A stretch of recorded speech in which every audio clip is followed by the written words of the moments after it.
भाई एक बात बताओ, ये 25 साल बाद ये धरना क्यों और क्या मांग है तुम्हारी?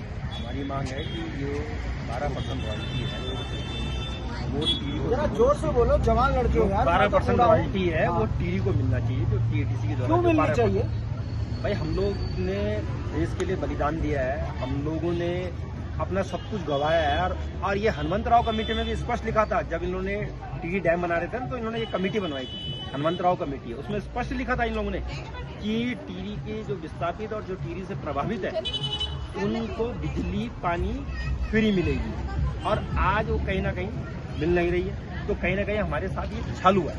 मुझे एक बात बताइए, आप नौजवान हो, आपको हनुमंतराव कमेटी का ध्यान है, आपके जो स्थानीय विधायक हैं वो विधानसभा में इस संदर्भ में क्यों नहीं बोलते? देखो ये बड़ी दुर्भाग्य की बात है अगर वो इस बारे में नहीं बोल रहे थे, तो क्योंकि जब चुनाव आते हैं तब तो बोलते हैं, सब आते हैं, नेता लोग आते हैं जाते हैं, अपने एजेंडा में भी लिखते हैं कि हम ये करेंगे वो करेंगे, बिजली पानी फ्री करेंगे। और ये बिजली पानी की लड़ाई चलो आज तो ही, ये पहले से भी चल रही थी, ये पहले भी लड़ाई लड़ी गई थी, है ना, पर कोई इस तरफ ध्यान ही नहीं देता। तो आज मजबूरन होके हम लोगों को ये धरना करना है।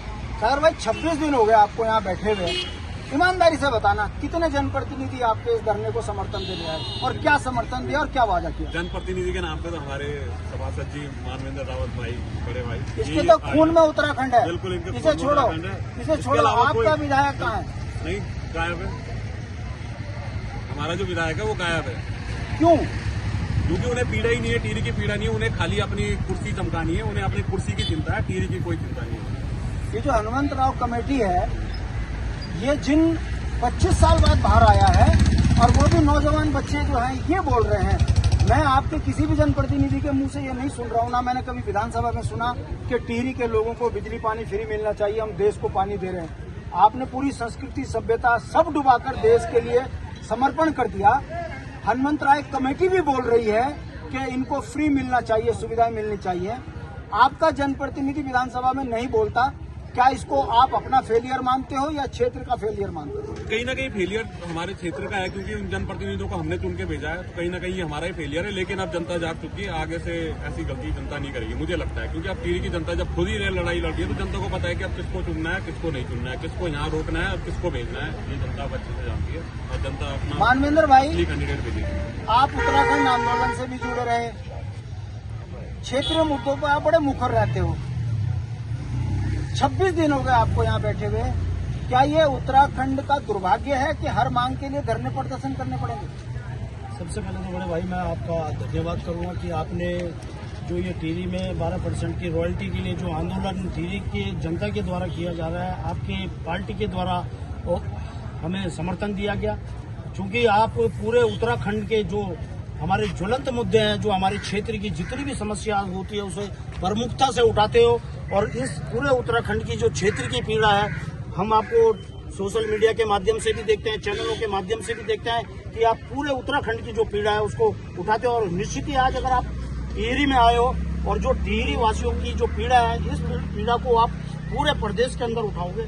और सबसे पहले मैं कहना चाहूंगा कि जो 25 वर्ष पहले जिन लोगों को हम लोगों ने चुनकर भेजा, चाहे विधानसभा में भेजा, चाहे लोकसभा में भेजा, जहां भी उन्हें मौका दिया, उन लोगों की जो लीडरशिप रही वो लीडरशिप ने काम नहीं किया।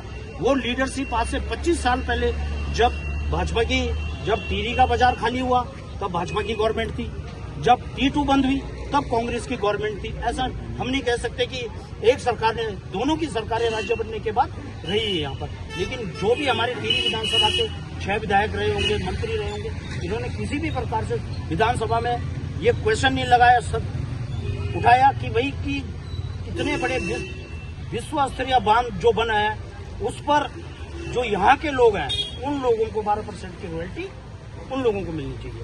आज TADC 12% की जो रॉयल्टी है राज्य सरकार को दे दी है, राज्य सरकार उसको टिहरी को छोड़कर अन्य प्रदेशों में देगी। आपने सुना, ये 3 नौजवान जो अपने उत्तराखंडियत के लिए संघर्ष कर रहे हैं, इनकी मांग है कि जब हनुमंतराव कमेटी में साफ स्पष्ट लिखा है कि टिहरी के विस्थापित जो हुए हैं उनको बिजली पानी फ्री मिलना चाहिए, समझ से परे है। इस धरने को 26 दिन से ज्यादा हो गए हैं। उत्तराखंड क्रांति दल का इस धरने को समर्थन है। स्थानीय विधायक इस धरने से नदारद हैं और गाय बगाए कुछ जनप्रतिनिधि भी इस धरने का समर्थन नहीं कर रहे हैं। खुशी की बात है, नौजवान पीढ़ी अपने राज्य के लिए, अपने क्षेत्र के लोगों के विकास के लिए 12% रॉयल्टी में फ्री बिजली पानी की बात कर रहे हैं। देखते हैं सरकार इनकी मांग को कितना मानती है। ये बात तो समझ में आता है कि सत्ता में बैठे सत्ताधीश मूल निवासियों के अधिकारों पर जिस तरीके से डाका डाल रहे हैं, उसकी वानगी अगर देखनी है तो आकर देखिए। मैं इस समय पर गणेश चौक बौराड़ी में हूं और इसके ठीक बगल में कम से कम 20 से 25 महिलाएं शाम के चूल्हे के लिए हैंडपंप से पानी भरती हुई दिखी। सबका एक ही दर्द है कि देश को पानी हम दे रहे और हमारे ही बच्चों को पीने का पानी नसीब नहीं हो रहा। हाय राम, ये कैसी सनातन सरकार है जो उत्तराखंड के सनातनियों को ही कुचलने पे आई है। मैं बौराड़ी से, इस धरना स्थल से शांति प्रसाद भट्ट।